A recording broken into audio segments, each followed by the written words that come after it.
Il y a quelques jours, Meta a annoncé Llama 4, trois modèles de langage qui sont surpuissants et surtout qui ne sont vraiment pas chers parce qu'ils sont open source. Et vous allez voir à quel point Meta tape du poing sur la table et tout le marché va devoir s'adapter pour proposer des modèles de langage encore meilleurs et encore moins chers. Bonjour à tous, c'est Julien, j'espère que vous allez bien. Et aujourd'hui, une nouvelle vidéo dans laquelle on va voir ensemble tout simplement Llama 4, les trois modèles de langage qu'a proposé Meta. Et vous allez voir comment ça peut vous impacter vous, en tant qu'entrepreneur qui veut utiliser l'intelligence artificielle pour devenir plus productif. C'est le thème de cette chaîne, alors abonnez-vous si ce n'est pas déjà fait. Et nous, on est parti sans plus attendre pour voir cette news d'un petit peu plus près avec l'article tout simplement de Meta qui annonce Llama 4. Alors, on a trois modèles distincts, et là, j'ai fait tout simplement un petit schéma pour bien vous illustrer cela, pour faire une vidéo comme il se doit, pour vous annoncer cette news qui est essentielle selon moi et qui va tout simplement repousser encore une fois les limites de l'intelligence artificielle.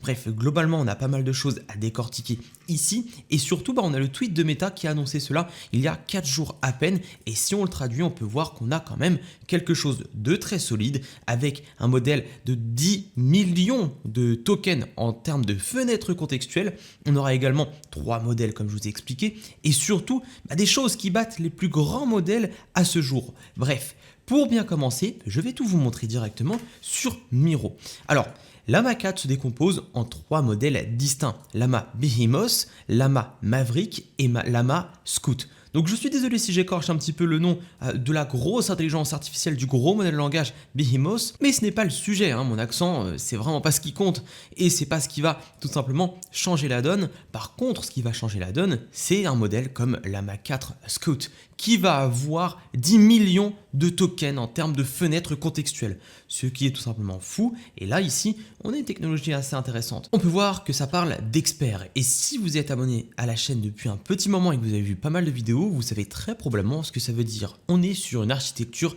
mixture of experts.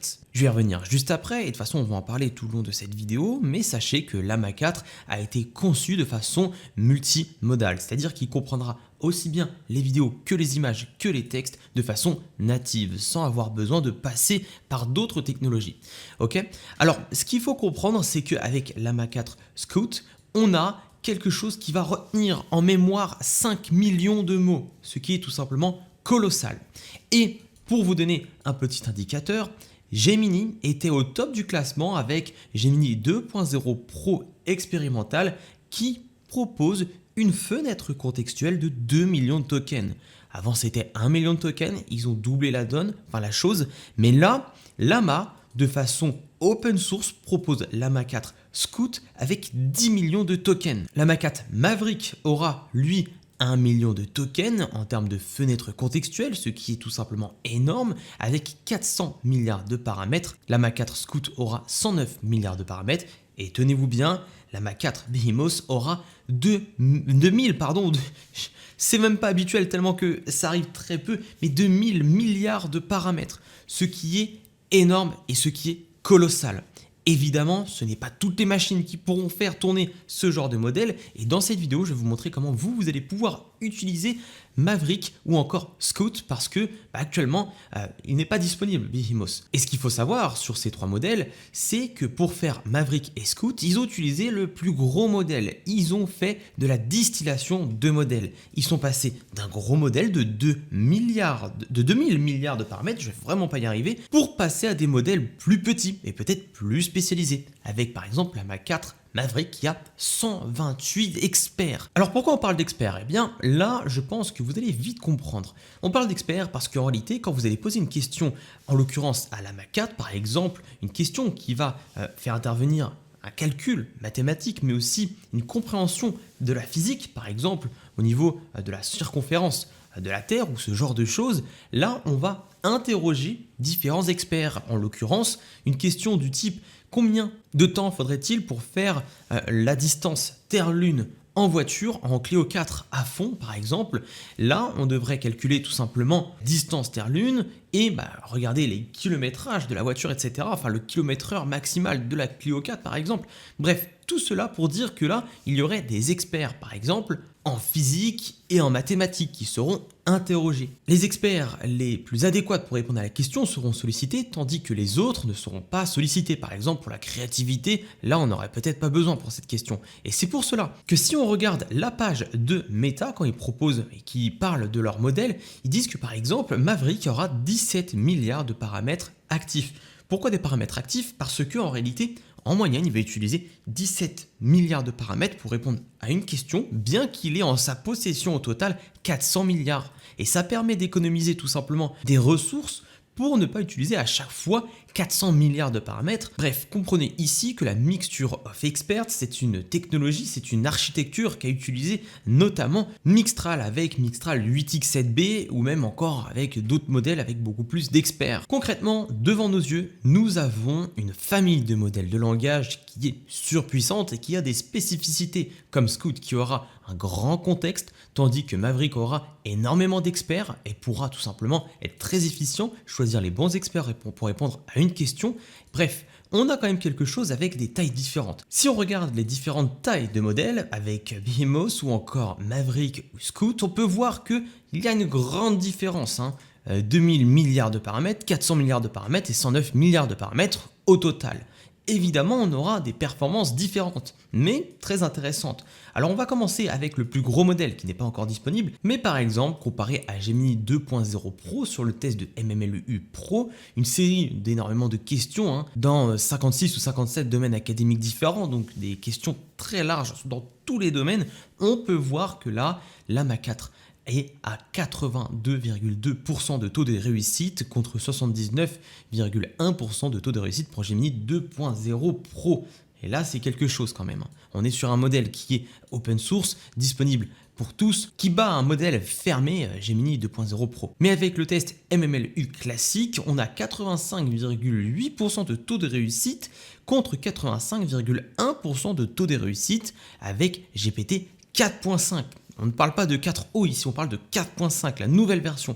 Bref, c'est assez fou de voir cela. D'après les tests, il bat également Claude 3.7 Sonnet, c'est-à-dire qu'il bat littéralement des modèles qui sont fermés, qui ne sont pas accessibles par tous et modifiables par tous, exploitables par tous, même s'il y a quelques limites avec la certification open source actuelle de la Mach 4, on est quand même sur quelque chose d'assez fou. Tandis que la Mach 4 Maverick, lui, qui est déjà disponible, propose des choses intéressantes. Alors on peut voir qu'il est comparé tout de suite à GPT-4o, un modèle qui est quand même plus général et beaucoup plus polyvalent. Donc on peut voir qu'avec le test de MMLU Pro, la Mach 4 Maverick est à 80,5%, ce qui reste quand même en dessous encore de DeepSeek V3.1 qui est sorti assez récemment avec 81,2% de taux de réussite. Par contre, on nous annonce une victoire écrasante avec la Mach 4 Maverick qui a 84,6% de taux de réussite au test de MMLU contre 81,5%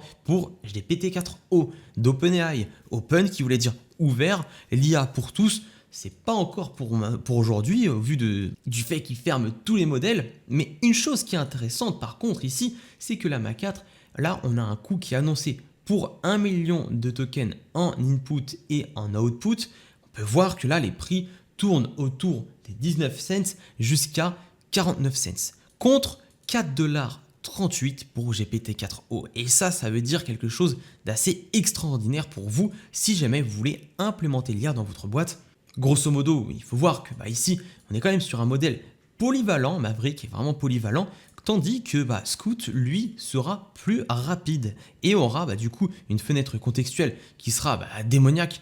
Scout atteint quand même 74,3% au test de MMLU Pro, ce qui est quand même pas mal, simplement avec un modèle de 107 ou 109 milliards de paramètres, ce qui n'est pas non plus énorme. Là, c'est le bon ratio en termes d'efficience. Avec quelque chose de très petit, on arrive à avoir des résultats qui sont très corrects. Pour continuer l'analyse, on peut regarder que sur lmarena.ai, un site qui va ranker les intelligences artificielles et les modèles de langage selon la pertinence qu'en jugent les utilisateurs sur énormément de questions, on peut voir que la Mach 4 Maverick est à la 2e position. Mais attention, il y a un petit hic, c'est une version expérimentale. Meta a apparemment fait une version expérimentale uniquement pour LM-Arena.ai afin que cette version produise de meilleurs résultats en termes de questions-réponses. Donc avec peut-être plus d'emojis, quelque chose de plus long, plus adapté pour faire en sorte que ce soit apprécié par les utilisateurs. Ça peut être biaisé, avec des calculs, avec d'autres estimations, on pourrait ici estimer aujourd'hui que l'AMA 4 est plutôt à la 5e position. C'est Artificial Analysis qui est un média dans l'intelligence artificielle qui a déjà débunk pas mal de petits scandales ou pas mal de petits hicks ou de choses qui sont un peu sorties de leur contexte. Et là, si on regarde bien, ils disent très clairement que l'AMA 4 Maverick se situe devant Claude 3.7 Sonnet, mais derrière le récent V3 de DeepSeek. Scout se situe en ligne avec GPT-4o Mini devant Claude 3.5 Sonnet, et ça c'est assez fort quand on y pense, mais il y a des choses à revoir un petit peu. Selon tous les scores testés sur la vraie version de l'AMA 4 Maverick et pas celle expérimentale, apparemment on serait plutôt 3e position, certains disent même la 5e position. Bref, l'analyse est plus poussée que cela. Si jamais ça vous intéresse, ce sera en description. Mais ce qu'il faut retenir quand même, c'est qu'on est sur un modèle qui coûte vraiment pas cher. Si on regarde un graphique que j'avais fait il y a quelques mois maintenant, on peut voir que le prix pour 1 million de tokens en sortie, donc 1 million de tokens générés, à peu près 750 000 mots générés par l'intelligence artificielle, coûtait avec GPT-4 à l'époque, en avril 2023, 60 $ pour 1 million de tokens générés, ce qui est énorme. Et on peut voir que plus le temps passe, plus il y a une déflation des modèles de langage. C'est-à-dire que pour 1 million de tokens aujourd'hui, avec GPT-4o Mini, ça a divisé littéralement par 100, et encore, là c'est encore moins cher aujourd'hui parce que le même modèle devient de moins en moins cher. Pourquoi? Parce que la concurrence est rude. OpenAI n'est plus la seule technologie exploitable en termes de modèle de langage. Et quand on a des acteurs comme Meta qui va être très actif dans le monde de l'open source en proposant des modèles comme l'AMA 4, donc 3 modèles de l'AMA 4 qui seront téléchargeables, modifiables par tous sous certaines conditions évidemment, là c'est sûr que la concurrence doit améliorer ses produits et ça bénéficie aux consommateurs, donc à nous. Donc c'est plutôt pas mal. Mais alors pourquoi c'est intéressant la baisse des prix des modèles de langage? Surtout si vous avez pour but d'utiliser l'intelligence artificielle pour devenir plus productif. Alors ça vous ne concerne pas si jamais vous utilisez uniquement l'IA sur ChatGPT, mais si jamais vous avez pour ambition d'avoir par exemple un agent IA, comme ici, là, un agent que j'ai construit, on peut voir qu'ici on utilise 2 fois OpenAI. Donc on fait appel à l'IA 2 fois. Une fois avec mon agent et une autre fois avec un module OpenAI classique. Et là, ça va me coûter des crédits. Chaque utilisation va me coûter de l'argent. Et là, on peut voir que, chaque agent IA, à chaque fois qu'on utilise l'IA à l'extérieur de ChatGPT pour faire en gros, ça va nous coûter de l'argent. Par exemple, avec 1 million de tokens générés, et je ne parle pas du prompt qu'on envoie, parce que le prompt qu'on envoie est également payant, on est facturé également à l'input, mais aussi à l'output, on peut voir que 1 million de tokens générés par GPT-4o coûte 10 $, avec Claude 3.7 Sonnet, on est sur 15 $, et attention, avec OpenAI O1, 1 million de tokens générés coûtera 60 $. Et là, je vous réfère au graphique que j'ai fait, on peut voir que là, c'est très très cher. Après, évidemment, c'est parce qu'on est sur un modèle de raisonnement avec O1, mais tout ça pour dire que selon le choix des modèles de langage, votre installation et votre implémentation d'intelligence artificielle va coûter plus ou moins cher. Et vu qu'on fonctionne au coût, à la différence de simplement ChatGPT classique, où est-ce qu'il y a simplement des limites, mais où est-ce que vous allez vous connecter, utiliser l'IA et fermer l'application, là, ça va être intéressant de comparer les possibilités que vous avez en termes de modèle de langage. Par exemple, aujourd'hui, maintenant, si j'utilise l'AMA 4 Maverick, pour générer 1 million de tokens, ça me coûtera 85 cents, ce qui est rien du tout et ce qui casse littéralement les prix. Comme vous pouvez le voir ici, c'est que dalle. Pour quelque chose de très similaire à GPT-4o, qui surpasse même apparemment Claude 3.7 Sonnet, on a quelque chose qui coûte littéralement 10 fois moins cher, même encore plus. Le tout avec un contexte qui est énorme. Bref, c'est pour cela que j'aime beaucoup voir ce genre de nouvelles, parce que maintenant qu'il y a un concurrent qui propose mieux et moins cher, les grands acteurs de l'intelligence artificielle ont intérêt à proposer mieux et aussi moins cher. La page de méta résume très bien, là il présente très bien les différents modèles et comment ils marchent, comment ils ont été entraînés. On nous explique très clairement que les deux modèles qui sont actuellement disponibles, Maverick et Scout, découlent d'une distillation du grand modèle Behemoth. Donc évidemment, ils seront plus petits, un peu moins performants, mais tout autant excellent, vous allez voir. Donc là, comme on nous le disait, avec l'AMA 4 Scout, on a 10 millions de tokens en fenêtre contextuelle, ce qui correspond à environ 5 millions de mots, et c'est-à-dire que parmi un texte de 5000 mots, vous allez pouvoir lui poser une question dessus, par exemple, quelle est la réponse à cette question, ou quelle est la définition de cela, ou qu'est-ce qui est mentionné à tel chapitre, comment telle personne a formulé telle phrase dans tel paragraphe, à la page X, et là, vous allez pouvoir avoir une réponse très rapide. Mais si vous tentez d'essayer l'AMA 4 directement sur Meta AI, le chat GPT de Meta, vous allez voir qu'en tant qu'Européens, nous avons un problème. Nous ne sommes pas autorisés à accéder au service Meta AI. Mais dans cette vidéo, je vais vous montrer 3 façons d'aller tester l'AMA 4. Attention, ça engagera quelques petits coûts, mais qui sont assez dérisoires finalement, mais avec l'AI Act, on n'est pas censé avoir accès à l'AMA 4. Ce qui est dommage, c'est qu'il y a un gros frein, selon moi, c'est mon avis personnel, pour innover en matière d'intelligence artificielle. Et une petite phrase que j'aime bien à ce sujet, les États-Unis innovent, la Chine copie et l'Europe régule. Bref, assez parlé, la première méthode que je vous recommande pour aller tester l'AMA 4, c'est d'aller sur OpenRouter. Pourquoi j'aime bien OpenRouter? Car c'est un hub des modèles de langage et ça a un gros intérêt, surtout si vous avez envie d'utiliser des modèles pour vos installations, par exemple pour vos différents agents IA ou pour vos automatisations. Bref, en cliquant sur modèle et en cherchant directement l'AMA 4, on peut voir qu'on a Maverick de disponible et aussi Scout. On va tester Maverick, on peut aller chatter avec, je me connecte, évidemment, bon, il y a une version gratuite, mais moi je vais utiliser la payante, il y a Maverick Free, peut-être qu'il y a un peu plus de monde dessus actuellement, mais sinon, vous ajoutez du crédit, pour ma part, j'ai 5 $, 4 $, je cherche le modèle Maverick et je peux lui poser des questions et chatter avec lui. Et je vais pouvoir faire pas mal de tests. L'inférence est très faible, donc c'est-à-dire qu'on a une réponse très rapide et les tokens vont très vite à apparaître. Les tokens par seconde sont assez élevés et ça c'est très plaisant et je pense que l'utilisation de la Mixture of Experts va arranger cela. Donc je peux ajouter un modèle et par exemple mettre Scout, évidemment. Bonjour, quel est ton modèle de langage? Et là on peut voir que Scout me répond très rapidement avec pas mal de tokens. Ok. Donc ça, c'est la première façon d'aller tester l'AMA 4. Sinon, on a Grok. Grok qui est très intéressante également si vous voulez automatiser des choses ou créer des agents IA parce que Grok propose des modèles de langage qui sont open source, mais avec une particularité, c'est qu'on est sur quelque chose d'extrêmement rapide.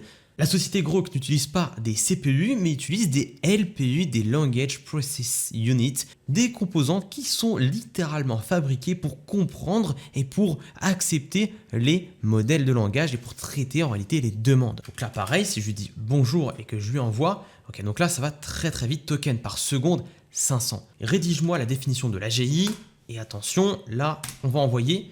C'est gigantesque, on a quelque chose d'extrêmement rapide. Bref, tout cela pour dire qu'avec Grok, vous allez pouvoir tester l'AMA 4 Maverick et l'AMA 4 Scout.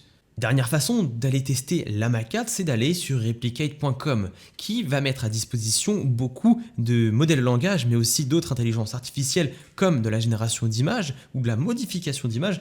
On est sur quelque chose de très intéressant et très facile à utiliser, mais qui est plutôt du style input-output, plus pour les développeurs. C'est parfait si jamais vous voulez construire une application. Bref, tout cela pour dire qu'on pourra gérer à la perfection le nombre de tokens générés, la température, et également la pénalité, bref, des choses qui sont un peu plus compliquées et un peu plus poussées avec toujours quelque chose de très intéressant. On peut voir qu'ici, on est sur 1 million de tokens pour 95 cents. Bon, là, on a quand même Replicate qui va prendre une commission, enfin une marge par rapport à ce qu'on pourrait faire.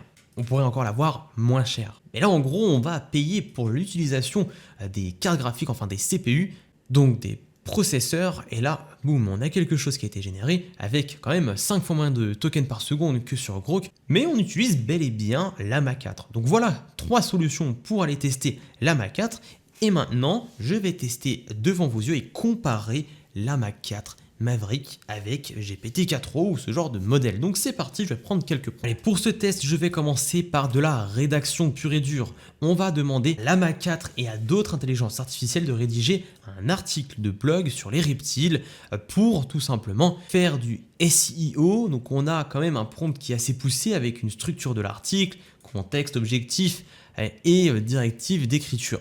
On a la même chose avec GPT-4o qui est ici. Bon, je pense qu'avec la mémoire, il met énormément d'emojis, beaucoup trop d'emojis carrément. Et on a Gemini 2.5 Pro expérimental avec du COT, donc de la chaîne de pensée en amont. Il se dit, ok, je dois faire ci, ça, je dois commencer par cela, je dois comprendre le besoin.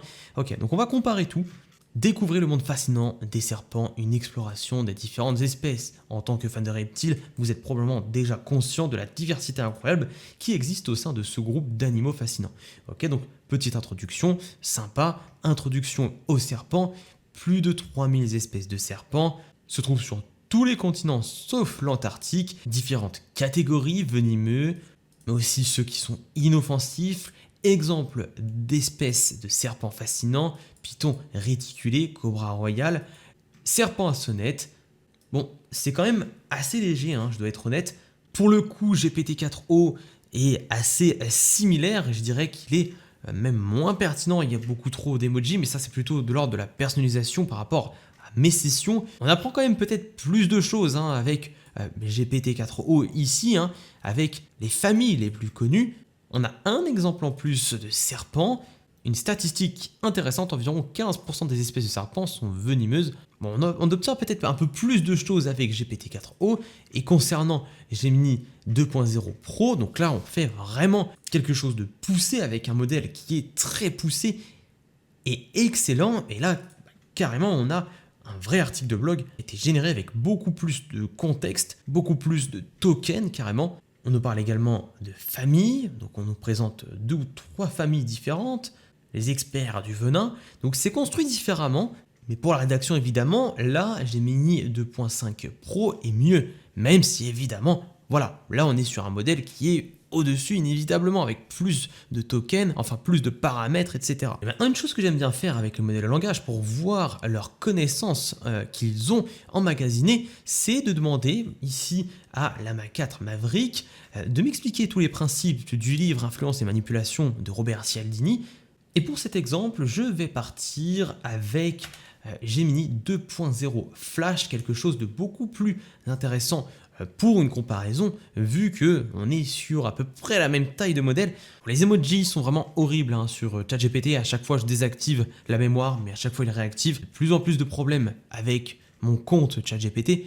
Bref, cependant, voici la réponse de Llama 4 avec la réciprocité. Principe, les gens ont tendance à rendre ce qu'ils ont reçu. Exemple, si vous offrez un cadeau, vous vous sentez obligé de lui rendre.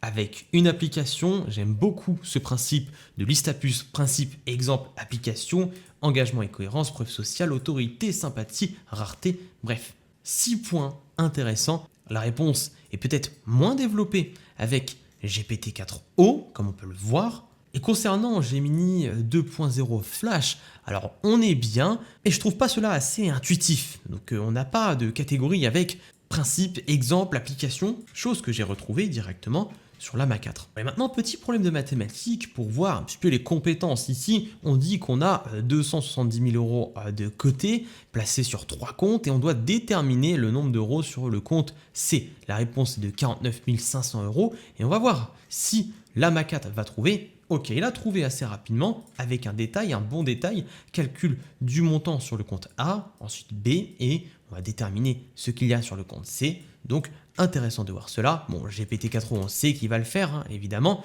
Ok, on va voir surtout le raisonnement derrière cela. Donc, répartition, et il part directement sur le calcul du compte C. Il va assez vite. Il trouve évidemment la bonne réponse, mais il ne va pas détailler réellement le raisonnement qu'il y a derrière de façon naturelle. Désormais, pour tester la créativité, on va demander de rédiger une analyse détaillée sur l'impact de l'IA sur le marché du travail, en te concentrant sur les secteurs les plus touchés, métiers susceptibles de disparaître. On va faire pareil avec GPT-4o et avec Gemini 2.0 Flash. L'impact de l'IA sur le marché du travail, analyse détaillée. L'IA est en train de révolutionner le marché du travail, apportant à la fois des opportunités et des défis. Dans cette analyse, nous allons explorer les secteurs les plus touchés par l'IA et voici ce qu'il nous donne comme secteur. Industrie manufacturière, transport et logistique, services clients, finance et comptabilité. Métiers susceptibles de disparaître, conducteurs de camions et de véhicules, caissiers et personnel de services clients, travailleurs de la production, comptables et gestionnaires financiers. Alors, je suis pas totalement d'accord sur la vision qu'il a par rapport à cela, mais là, c'est pas le principe. Côté GPT-4o, quelque chose qui est très intéressant, industrie manufacturière arrive en premier, transport et logistique en deuxième et ensuite services administratifs, secteur financier. La réponse se ressemble drôlement, surtout pour les deux premiers. Métiers qui vont disparaître, caissier élevé, téléconseiller élevé, chauffeur routier moyen à élevé. Donc on a vraiment des similitudes entre GPT-4o et Llama 4. Ensuite, les solutions pour une transition équitable, reconversion professionnelle, éducation réformée, revenu universel. Ça c'est marrant. Quand je vois le mot revenu universel, je ne peux m'empêcher de me dire que GPT-4o est totalement neutre, évidemment. Là, il faut savoir que Llama 4, il ne l'a pas sorti le revenu universel. Et Meta a explicitement dit ils ont travaillé sur Llama 4 pour faire en sorte qu'il soit beaucoup plus neutre politiquement, parce qu'on sait tous que, mis à part Grok, la plupart des IA sont politiquement correctes, etc. Et là, ça peut être un indice. Par contre, Gemini 2.0 Flash a fait une très bonne réponse, beaucoup plus longue que toutes les autres, et ça c'est assez impressionnant de voir le nombre de tokens qu'on a. Concrètement, on a aussi manufacturier, transport et logistique, et ensuite ça va changer un petit peu, on retrouve service financier, mais le début est très similaire. On retrouve également service clientèle, bref, une réponse assez similaire. Caissier revient aussi, travailleur à la chaîne. On retrouve également revenu de base universel, ici sur Gemini 2.0 Flash. Bref, une belle réponse quand même. Et maintenant, pour simplement voir la compétence de Llama 4 Maverick en termes de code, pour le tester sur d'autres domaines, on va lui demander de faire une page HTML pour un site e-commerce avec un carrousel d'images produits, une liste de produits en grille. Bref, là, je sens que mon PC commence à charger un petit peu. On a quelque chose de très sympa. Ok, on va tester cela. Bon, ce n'est pas ça qui est ça. Concrètement, voilà. À la différence de GPT-4o qui fait quelque chose de mieux. Mais on sait que la force principale de Llama 4 n'est pas le code, mais plutôt la rédaction, plutôt les réponses aux questions. Et ça, on va pouvoir l'exploiter directement avec des agents. Et c'est ce que je vais vous montrer. Car maintenant, je vais vous montrer qu'avec Llama 4, je vais pouvoir faire un agent IA avec une utilité assez intéressante. Si vous suivez la chaîne depuis un petit moment, vous avez vu que très récemment, je parle beaucoup d'agents IA. Pourquoi? Parce que selon moi, c'est littéralement l'une des meilleures façons pour implémenter l'IA dans son activité afin de devenir plus productif, afin de déléguer le SAV, afin de rédiger du contenu, d'entretenir une newsletter ou encore de faire des posts sur LinkedIn. C'est la meilleure façon et j'en suis convaincu. Bref, dans ce test, je vais aller prendre Llama 4 Maverick disponible sur OpenRouter. Donc là, grâce à OpenRouter, je peux mettre n'importe quel modèle de langage. Et là, je vais laisser Llama 4 Maverick. Et le rôle de cet agent, de ce simple agent fait en quelques minutes, va être de rédiger un email de résumé de vidéo. Pour l'exemple, je vais prendre cette vidéo dans laquelle je présente 7 GPTs. Je vais prendre l'idée de la vidéo, donc le petit bout qui est ici, pour l'envoyer à mon agent afin qu'il puisse m'envoyer un email dans lequel il va résumer la vidéo. Je lui envoie, et attention, je vais recevoir un mail très rapidement, ok ? Et là, je viens de recevoir le mail et on va aller analyser ça ensemble. Et voici le mail. Je suis content de ce qu'il a fait. En réalité, je vais vous expliquer le process, mais là, voici le résultat pour vous donner un petit peu la motivation de regarder la suite.